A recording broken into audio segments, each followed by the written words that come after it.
महाराष्ट्रामध्ये शेतकरी अत्यंत अडचणीत सापडलेला आहे. या लबाड सरकारनं सत्तेवर येताना आश्वासन दिलं होतं की आम्ही सत्तेत आल्यानंतर शेतकऱ्यांची कर्जमाफी करून शेतकऱ्यांचा सातबारा कोरा करू.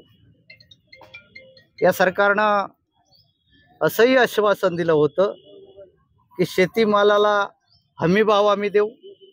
शेतकऱ्यांना जी खतं खरेदी केलेली आहेत त्याच्यावरती जो GST आकारलेला आहे त्याचा परतावा अनुदानाच्या रूपानं शेतकऱ्यांना पुन्हा करू.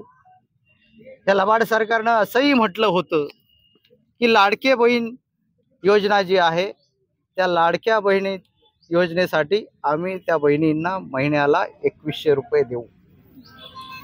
त्याचाही विसर या सरकारला पडलेला आहे.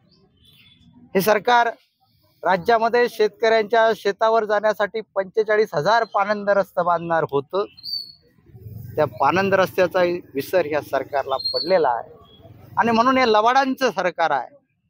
या लबाडांनी जे काही शेतकऱ्यांना आश्वासन दिलं होतं ते पाळू शकले नाहीत आणि म्हणून क्या हुआ तेरा वादा या शीर्षकाखाली आम्ही आज शेतकऱ्यांचा बैलगाडी मोर्चा या ठिकाणी किनवटच्या उपविभागीय कार्यालयावरती काढलेला आहे. पुढचं बोल काय राहणार आहे? या आंदोलनातून सरकारला जाग आलं नाही, शेतकऱ्यांचा सन्मान जर त्यांनी केला नाही तर या पुढच्या कालखंडामध्ये या सरकारला रस्त्यावर फिरू देणार नाही. अशा प्रकारचं व्यापक आंदोलन या महाराष्ट्रामध्ये शिवसेना उद्धव बाळासाहेब ठाकरे पक्षाच्या वतीने घडेल याची नोंद या सरकारनं घ्यावी.